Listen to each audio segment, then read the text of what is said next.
ekambami na mwana mboka Félix Antoine Tshisekedi Tshilombo. Atako boza musika mitema na bino ezalaka epai ya mboka ya bakoko na mabele ya bakoko. Toyaka mingi liboso na bino biso bale trio biso ko banani balobeli atata mokonzi ya mboka. Mingi tozalaka basatu. Tozalaka ngai Stewart oyo aza koloba liboso na bino, Johnny Lenoir na maître général Neuville Lilunga que nous saluons en passant. Bisika azali avec des occupations qu'il a na mikoleko ya bokomona ye mais pamba te lelo toye mingi pona kolobela bino maekani malekaki nini ezali lokola bansango oyo babengi na lopoto baactualité po baarmée numérique ya banguna tomoni déjà bakoti mai sans komonopoliser parole nazali kopesa ndeko na ngai Johnny Lenoir ayebisa bino carte nini échangé na République démocratique du Congo. Effectivement, il fallait attendre. On a kolakisa batu bosolo ke ebele ya biloko bozaki komona parce que le Congo était représenté par Kagame, les criminels, les sanguinaires, mais aujourd'hui tata mkonzi mboka e komona akopesa nani confiance bozomona na guerre est bakoloba boye ba trahison ezala awa kaka na kati ya mboka na biso ba politiciens bakopesa émission akei secret nyonso ke na Rwanda tina nini akomi kokende ye moko bon vouloir y était, Toyambaki, Émir à Qatar, la République démocratique du Congo, c'est pour la toute première fois dans l'histoire. Après si Malobalande, Konangay, Johnny Lenoir, Olimbolé la Baïmbo, Café Baye Kolo, à vous la parole. Merci beaucoup, Stewart, de père et de mère, Topesi Mbote, Paya Balandi, Nosoya, les trios, Kolobalelo, Toyo Kolobelabino Basango, Batebele Balobaki, Mokonzamboka, Zaliko Salaba voyage et Belé. Mais Kassitolingito Ebissa, Obalandaka, les trios, Koyipsa Bango, Boye. Mboka ya RDC.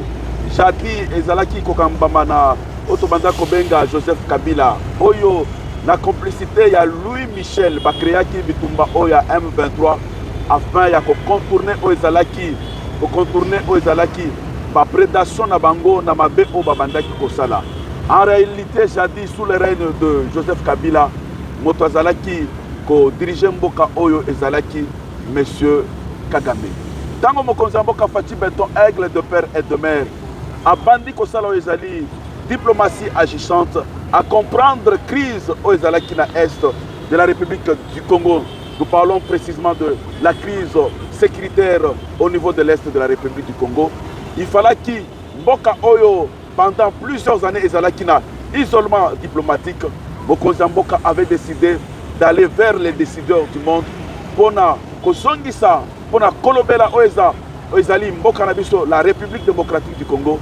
Lelo oyo tokoti koloba avec fierté avec Essengo koloba lelo oyo bambuma ya voyage à mokonzi mboka à travers mboka mosusu papaya à travers l'Union européenne à travers Qatar à travers les États-Unis et fouti mbuma lolenge ndekonanga Stewart de père et de mère koloba awa mokonzi mboka ayambaki oyo ezalaki émir ya Qatar oyo ayaki lobi awa na mboka ya RDC oyo jadis Qatar ezalaki na ezalaki ba coopération na ezalaki criminel Kagame il y a peu de temps bisika oyo Kagame qui n'a pas de richesse autozobenga ba minerais critiques nous avons cité les coltan l'or le manganèse et autres oyo ezalaki koya koyiba à partir ya est de la République démocratique du Congo koyiba ba richesse na biso ba minerais na biso okende kotekela oyo ezali Qatar, Émirat, il y a Qatar,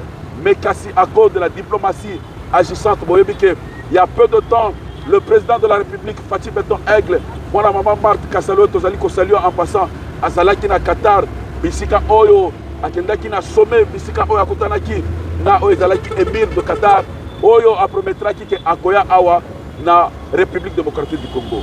Émir de Qatar, Ayaki Awa na République démocratique du Congo. Mokonzi mboka yamba qui est lobby ba signature ba accord économique ba accord diplomatique ba signature ya ba accord na secteur ya sécurité secteur ya justice secteur ya diplomatie secteur économique secteur environnemental et signamaki lobby plus de 6 accords et signamaki lobby na mokonzi mboka représenté par le ministre des Affaires étrangères, le ministre des Transports et les ministres sectoriels. Mais avant que émir ya Qatar aya awa akendaki na Rwanda et pas ya les criminels Kagame émir de Qatar va investir na niveau na République démocratique du Congo na à plus de 21 milliards de dollars contrairement à Oyo va investir na niveau ya Rwanda seulement 2 milliards mais lelo Oyo émir de Qatar s'est rendu compte que non investissement à salaki na niveau ya Rwanda azali ko perdre ezali investissement na ye parce que lelo Oyo émir de Qatar à comprendre que non ba kolo ba richesse ba minerai critique ezali République démocratique du Congo lelo Oyo a signé la République démocratique du Congo plus de 21 milliards de dollars dans le secteur secteur maritime bomoni lolenge nini na niveau ya Matadi la société Onatra bazali pour travailler na ezali MTC c'est-à-dire que lelo Oyo émir de Qatar le président de la République a signé un contrat aux République démocratique et Zongina Conseil des Nations des contrats gagnant-gagnant. La République démocratique du Congo a gagné, l'Émirat de Qatar a gagné, le géant est en train de se réveiller. Nous avons cité la République démocratique du Congo. À toi, Tewa. Merci Mingi. Le Mire Qatar, le Lengen Denkoranga, Johnny Lenoir Aouti Koebi Sabino. Pambate amonaki kiabwaka ki mosolo na ye. Ezalaki na maya lufulakari. Kamata landa yango soko ozui ekomi yayo. Na komi ko landa yango po azwa moni ko ngafa dinda. Aye kotala kifaya komona mukolo makambu. Oyo tozali ko benga Félix Antoine Tshisekedi Tshilombo. Na masolo ina ndenge ndekoranga Johnny Lenoir Aouti Koebi Sabino. Pambate bauti ko signer. Batie mikoloto motoba. Pona matali ba secteur oyo tozali koloba. Mingi tokokende na secteur aérien bakoyana Qatar Airways. Pona kofungola ba pepu. Oye kobanda kosala lokola tomonaka na ba mikili misusu. Pamba te lokola bayaki lisusu batali tozali na mabele oyo ezali fertile pona bilanga. Batali sur le plan économique batali lisusu kita nyonso bakoluka na mokili mobimba oyo bato babomanaka. Mokonzi ya mboka kendaka ayebisi bango ole ya tobomanaka na fungoli bikuke oyo nyonso akolinga koya mais à condition ezala ndenge tokonanga Johnny Lenoir alobi gagnant oyo bango moko baimboka ya banoko kuna babengi na anglais win-win. Na yango mokonzi ya Qatar atalaki amoni ya solo ke Kagame azali muibi azali fakwa. Ata biloko akomaki o visite Rwanda ezali ba gorille na biso banyama pe bazala kwa bato. Soki bitumbe ingeli na mboka bakimaka pe bisika mosusu akamataki ba gorille na biso akolakisaka bango lokola ya ye. Mais mikolo bitumba ekosila boko comprendre ba gorille wana bakozonga. Pe batu basi bayebi. C'est que batia mutakala ya Kagame libanda asambwe parce que ezali pour la toute première fois bobandi komona tozandi kozonga na concert ya nation pamba te bomona ki président ya Israël. Ça fait 30 ans to karompa ki ba relation na biso na Israël. Israël azaki pe ko coopérer na Rwanda. Mais batu nyonso baye komona balobi te. Mutoyo aza muibi. Biso tozamboka oyo ebotiki mwana ya Nzambe oyo tozali kobenga Yesu Masia. Tokoki kobanda kosalela biloko ya miyibi te pe toboyaka makila nde baye awa. Emira Qatar akamwisaki biso avant azonga sengi na tata mokonzi ya mboka soki akoki kosunga ye aleka na mise na biso amona exposition ya Kondo Maréchal Mobutu. C'est que Congo ezali mboka ekenda déjà sango. Boni ekomaki kaka représenté par Kagame. Si Zamba na biso ekomaki représenté par Sassou. Na yango bomoni tata mokonzi ya mboka lelo bokolo baza kotambola lobi bokoya kokanisa ye. Pourquoi? Soki atindi bato bozaki komona conseil des ministres eza kosalema makambu nyonso bakoloba na pokwa na tongo na pokwa butu nyonso ekomi epa Kagame. Bamapinga bakotinda bango etumba plan nyonso de guerre ekomi na Rwanda bo asala koboni parce que yenda za na mukumba ya Congo da bandi kokende ye moko nga mukolo mboka nga mukolo makambo nga mukonzi nga yoyo na ye oyo aza na bosenga eloko aya bato babandi koloma c'est un garçon très sincère. Yango bomoni Congo oyo boza komona lelo Kagame kuna bakufi akufi kokufa économie eza ya koshite boyoka lisusu France 24 TV5 bazolo ba avancer ya ba M23 na FC parce que bamoni ke badindi pe bazui kleboa namoni Johnny Lenoir azana eloko alinga bakisa na kokubakisa maloba mingi te ata mwa mungu na mapi na pilipili à vous la parole. Tolingi to makisa kolobela oezali émir de Qatar ba accord oyo bokozamboka RDC e uti ko signé na émir de Qatar na domaine diplomatique koloba boyende konanga steward de père de mère koloba que République démocratique du Congo na émir de Qatar ba signé ba accord koloba boye sur le plan diplomatique ba visa ya tozali kobenga ba passeport diplomatique ba kongomani nyonso o bazali na ba visa o tozobenga o bazali na ba passeport diplomatique ba kozala sikona accès libre na niveau ya Qatar ba kongomani nyonso o bazali na ba passeport de service ba kozala pe na accès sans visa na niveau ya Qatar, c'est-à-dire que mokonzi mboka Fatim Beton Aigle de père et de mère aye na touche mususu aye kozongisa mboka na biso la République démocratique du Congo. Le géant qui s'était endormi est en train de se réveiller. Aujourd'hui, le géant qui était endormi est rentré dans les concerts de nations. Lelo oyo, lokuta nyonso ya Kagame, ezali lelo anu à cause de la diplomatie agissante ya mokonzi mboka Fatim Beton Aigle de père et de mère. C'est-à-dire biso ba Kongomani, lo lenge ba Rwandais bazali sima ya Kagame le criminel, mokonzi na bango président na bango. Biso ba Kongomani, biso ba le trio, les communicateurs du chef de l'État, tolobi tozali sima ya ba action nyonso mokonzi mboka, tozali sima na ba démarche na diplomatie nyonso agissante ya mokonzi mboka Fatim Beton Aigle de père et de mère. Pona kozongisa maloba epa de Kolanga Steward, kolobela o ezali ba avancée significative o ezali sur terrain na niveau o ezali niveau ya nord Kivu, sud Kivu, concernant la sécurité, concernant Bitumba o ezali ko salema na niveau ya nord Kivu, sud Kivu, donc on koloba boye avec certitude, qu'on féliciter, qu'on soutenir, ba mampinga na biso, qu'on féliciter, ba wazalendo, oyo bazali ko bunda, oyo ba récupérer ba territoire, ba secteur ebele na niveau ya nord Kivu, sud Kivu, pour des simples informations na pesi na zongisi parole et pas ya Steward, mwana colonel Steward, à toi Steward. Merci Mingi. Congo ezali lokola un géant qui se réveille, qui s'élève aujourd'hui. Et Lingi Koloba ezali lokola nzoko alalaki. Siko abandi kotelema. Tokozonga na lombangu pona koyebisa bino ke pona yo etali bitumba na terrain banguna bakangi munoko bazangi maloba. Po batu bamatisaka bango mingi. Guerre ezalaka mingi médiatique. Mais bomoni lelo mboke soutenaka Rwanda, France. Nous allons parler en français. France 24, TV5, RFI. Bazana malobali sous-souté.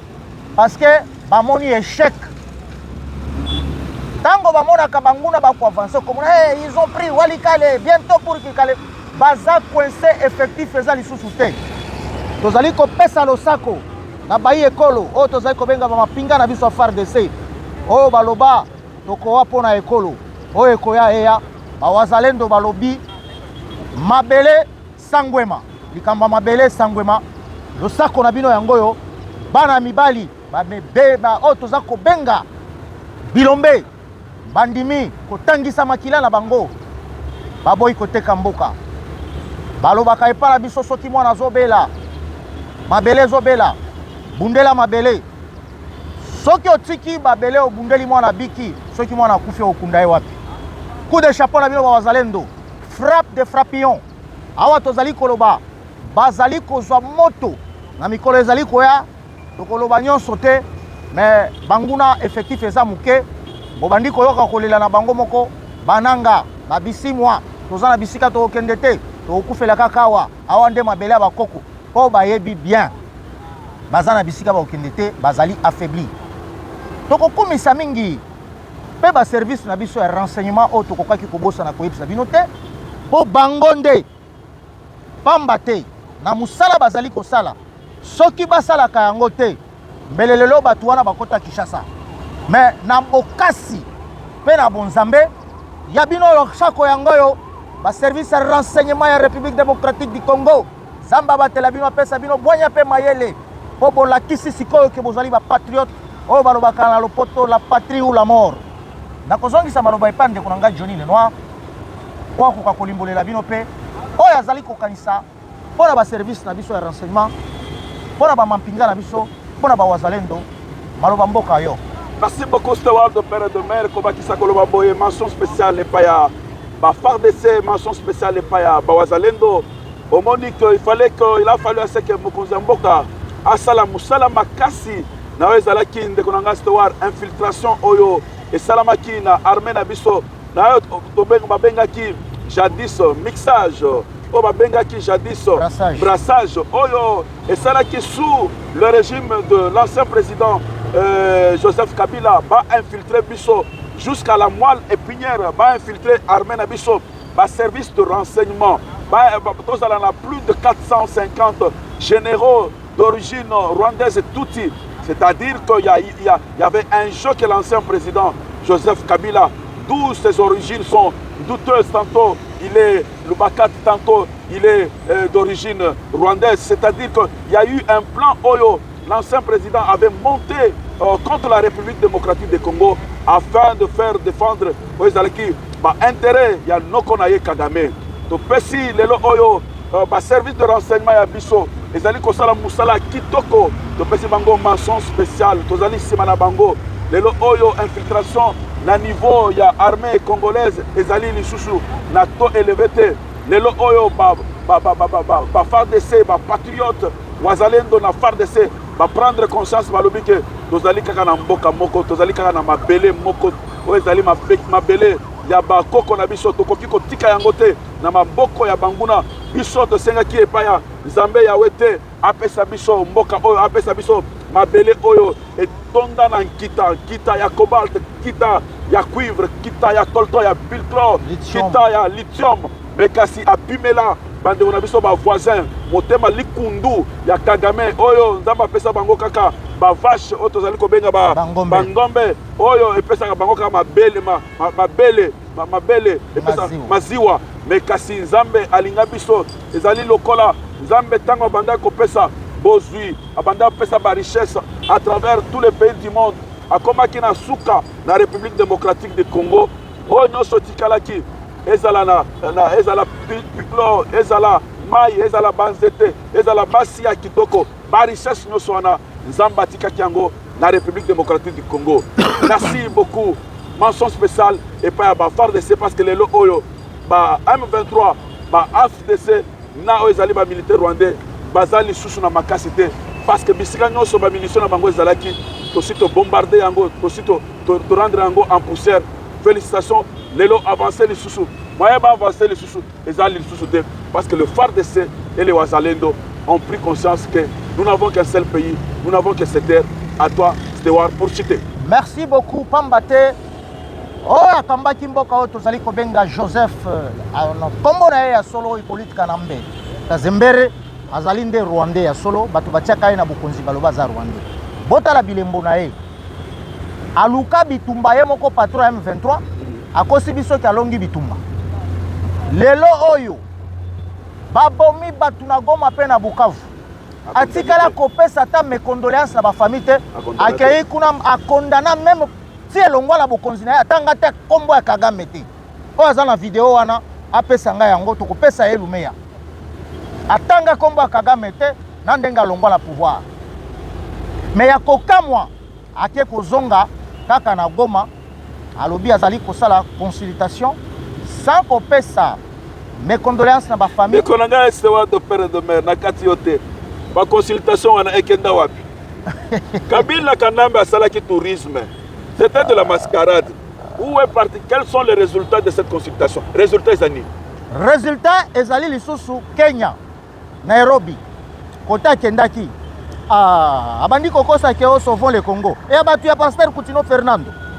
c'est que mutu wana zalindo doki tozokota na chapitre mususu nazopesa malume pande kunanga Johnny Lenoir mutu wana boko kakolanda lisusu parce qu'il appartient au passé tolingi tolobela sikoyo ezali ministre de finances nous avons cité Doudou Famba le Pakebo l'homme de rigueur l'homme de la maximisation de recettes moto tozali kobenga l'homme de réforme de finances publiques.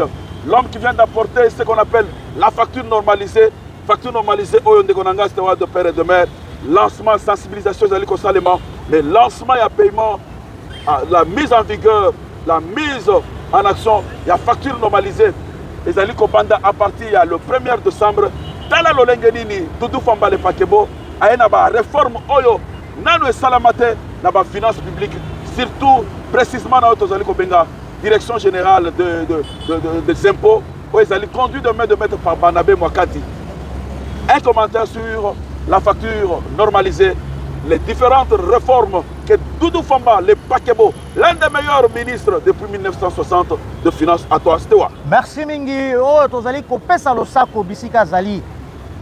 Yeko nani, yeko Pakebo, yeko masuwa ya munene. Oyo memaka mutuluku ya biloko pe mutuluku ya batu.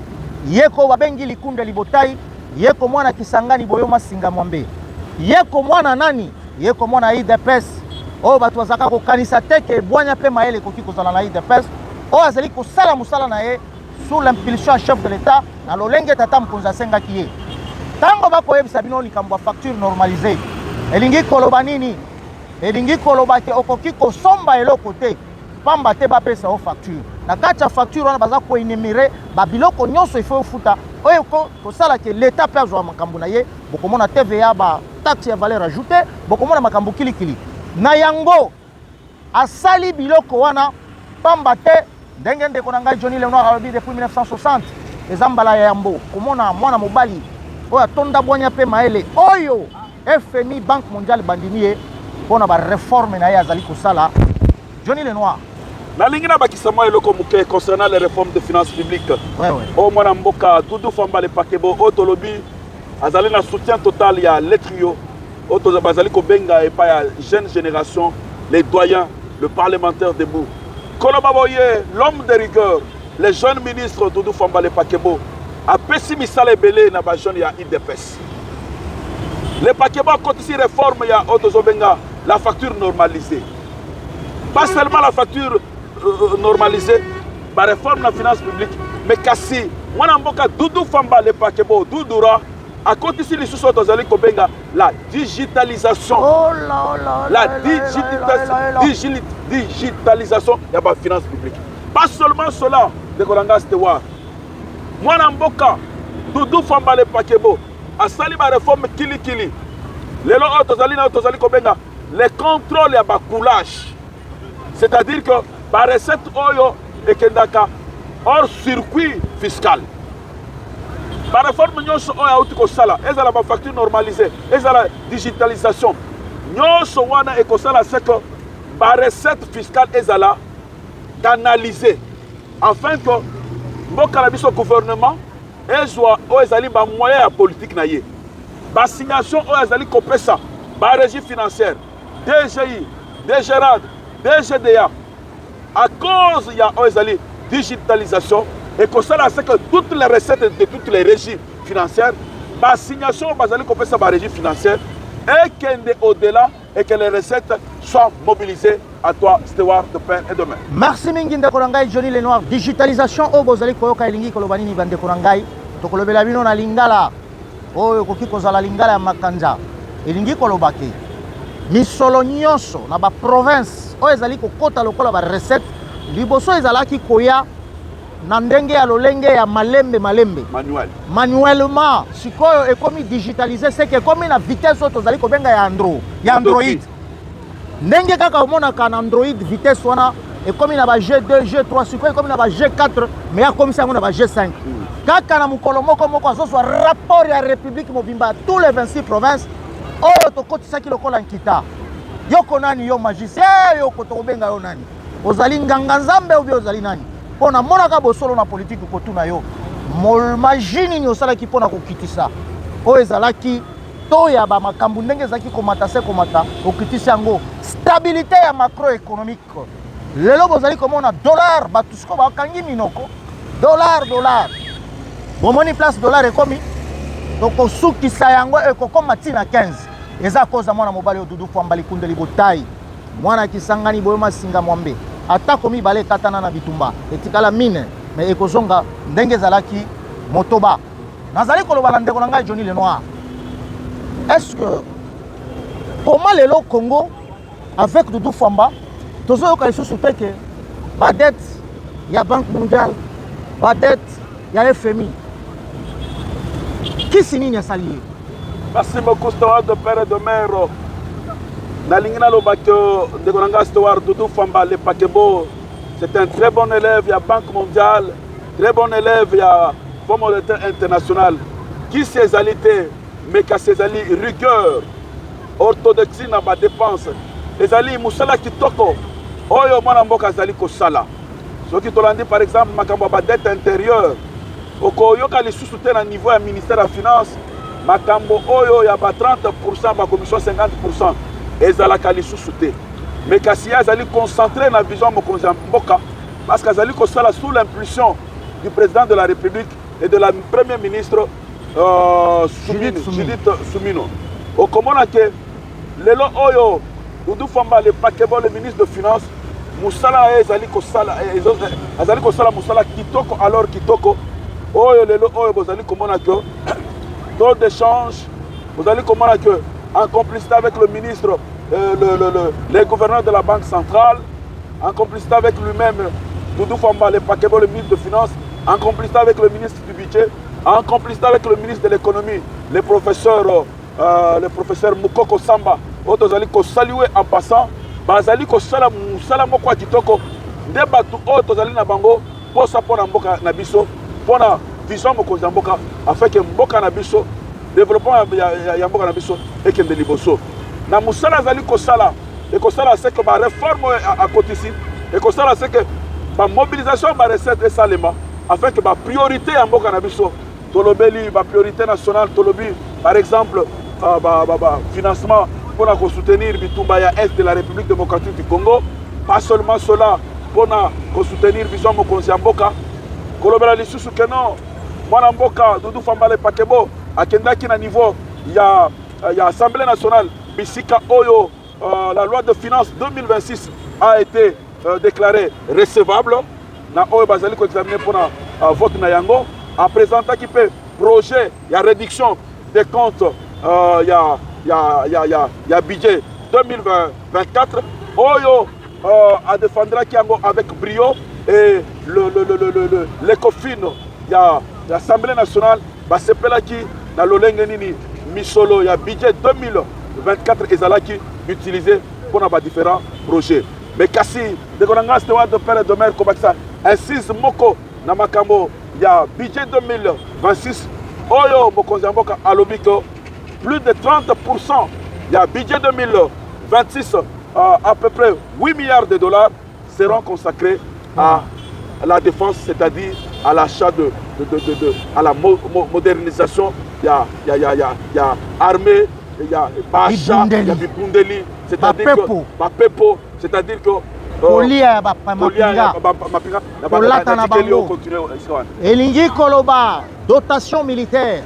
Tokozongela na baka militaire ndenge toza komona ba makusa.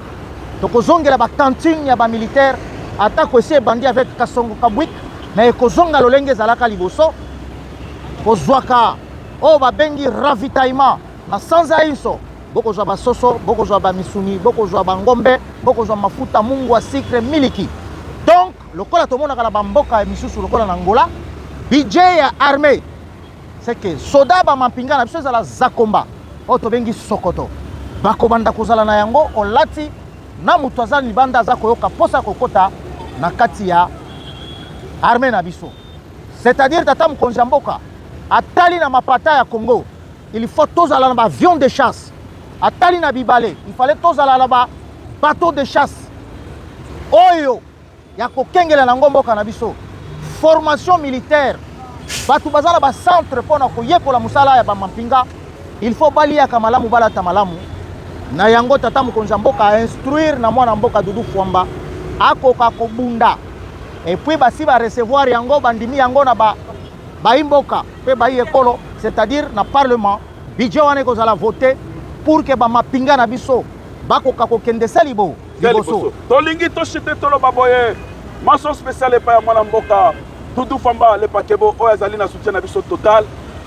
Donc, s'il y aura remaniement au début de l'année 2026, qui soit reconduit.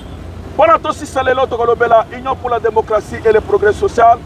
Kolobela Manamboka, le secrétaire général Augustin Kabouya, député sénateur, Oyo Namokolo, il y a le 20 novembre 2026, a signé la nomination concernant les convocation, il y a congrès extraordinaire du 10 au 14 décembre 2025.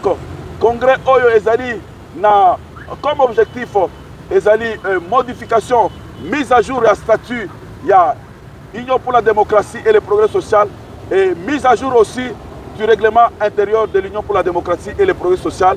Na banominé nyonso oyo banomina kibango ezala na Otozali Kobenga commission préparatoire na commission Ezali lisusu commission pour la mise à jour il y a statut et puis mise à jour il y a règlement d'ordre intérieur. To féliciter bango na ba nomination na bango nzamba pesa bango mayele bwanya afin que basala musala ya kitoko na pesi parole et pas ya stewar pour akoba kisato chite. Merci mingi ndeko na ngai Johnny Lenoir pambate outi koloba tozali kolobela lingomba na biso tozali kobenga UDPS Union pour la démocratie et le progrès social oye kambami na mwana mboka Augustin Kabouya Chilumba o tobenga ka Chingoma oyo tozali kopesa losako na ba nomination auti kosala pona bakambo ya préparatoire ya congrès na biso tozali kotombela bao ba nommé bonne chance pe tozali kotombela ye bonne chance pona bwanya pe mayele azali nango pe na bopikiliki ya koloba ke lingomba na biso ekoki kokabwana te ekokende se liboso na yango tozali kosenga na bayimboka pe bayi ekolo oyo bakolandaka biso bakoka koyeba ke lingomba ya UDPS ezali le seul parti na République démocratique du Congo oyo ebunda potokoma na niveau tozali kosalue oyo ezalaki bokutani pe bosangani ya bayi nyonso bakenda oyo tozalaki kobenga bafils égarés na bwanya pe maele epai ya secrétaire général Augustin Kabouya Chingoma oyo tozali kosalue en passant pe topesi ye ba bon week-end pamba te tokosenga na ye bwanya pe mayele na makambo oyo ezali koya na perspective ya venir oyo tobengi congrès na biso ekoka koleka na kimia nazozongisa maloba epai ya Johnny Lenoir po akoka kotia mwa eloko moke ebongo to ebandenge kani tokokoka kosilisa tolingi toloba boye unis nous sommes forts, divisés nous sommes faibles. Mention spéciale epai ya mwana mboka, le secrétaire général, le député national, les sénateurs, le président par intérim Augustin Kabouya oyo en passant mokolo lelo tozali ko présenter ba condoléances na biso le trio parce que mwana mboka l'un des grands parlementaires nous avons cité le secrétaire général Augustin Kabouya a outaki ko perdre grand frère naye d'un même père même mère à la personne de Tigana oyo to présenter ba condoléances les plus sincères à lui-même à sa famille que l'Éternel des armées oya servira kanzambe ya lola a fortifié libota na ye a pesa ye makasi na charge oyo mokonzi mboka a pesié na charge oyo ya kokamba Union pour la démocratie et le progrès social pour la kosilisa ndeko na nga steward de père et de mère tolobi loyauté au chef de l'État le président de la République Fatim Beton Aigle de père et de mère loyauté absolue au président de la République loyauté à Augustin Kabouya secrétaire général président par intérim honorable député loi loyauté